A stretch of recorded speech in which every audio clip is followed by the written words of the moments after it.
Ma che bontà, piace al ricco e anche al paesa. Polenta, schiedo pure il baccalà, che forma e sa la nostra. Bentrovata amiche e amici, a Brescia in Tavola, un nuovo appuntamento qui su Teletutto con Federica che ci racconta una nuova e bella ricetta. Oggi spaghetti al pomodorino, datterino e ricotta. Ah, semplice anche questa, Sì, che sazia, veloce, fa una bella semplice, figura. buona. Poi estiva però si può fare sempre, in qualsiasi momento dell'anno. Ingredienti, mo li dico io, sta zitta, lascia fare. I pomodorini datterini, la ricotta, gli spaghetti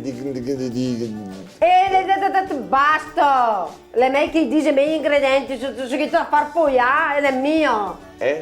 Farfogliare. Cioè? Ma non so io cosa vuol dire È farfogliare. una cosa brutta anche questa, di sicuro, di sicuro. Ma che bontà! Da Lupo Antico in via Albertano da Brescia 16 in compagnia della signora Anna? Anna carissima, senti tu il dialetto lo capisci un po'? Sì, abbastanza. Parli qualche parola? Qualche parola, sì. Sì. E questa, farfoglià, che significa?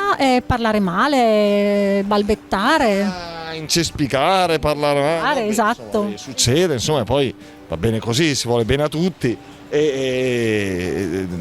di che ti occupi, che fai? Sono l'impiegata del Lupo Antico, faccio i preventivi. I preventivi, quindi quando volete lo sconto, la cosa, parlare con Anna. Sei abbastanza indulgente? Sì. Va bene, grazie mille, buon lavoro. Anche a voi, grazie. Anna fa i preventivi e bisogna accomodarsela per... E capi cosa vuol per dire lo sconto, farfogliare? sì. Balbettare. Vabbè, mi metti soggezione, sei lì, ma fammi fare le cose con calma, no? Ma poi devo farlo io. Allora ripeti gli ingredienti, pomodorini datterini. Ricotta, spaghetti di grano duro, olio extravergine di oliva e prezzemolo.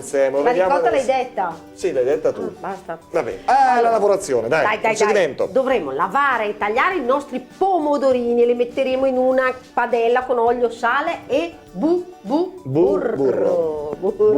E li faremo cuocere lentamente, molto lentamente. Aggiungeremo un cucchiaio di ricotta, mescoliamo bene. Faremo cuocere i nostri spaghetti in acqua abbondante e salata. A cottura, tardi perché a cottura ultimata aggiungeremo il nostro sugo, ovviamente che deve sculare la pasta. Che dici? Bravissimo, sai di minestrone. A cottura ultimata uniremo il nostro sugo ai nostri spaghetti e mantecheremo il tutto e aggiungeremo anche un cucchiaio di ricotta sulla pasta. Certo. Per guarnire. Pomodorini di ricotta, questo è. Va bene, a posto? Yes, basta, fine. Sarà buono, oggi... successone? Successone. Piacerà, va bene, metti il dito qui. Alla prossima, ciao, grazie. Buon appetito all'Italia che fa così cosa, ma intanto va. Buon appetito all'Italia com'è. Non so com'è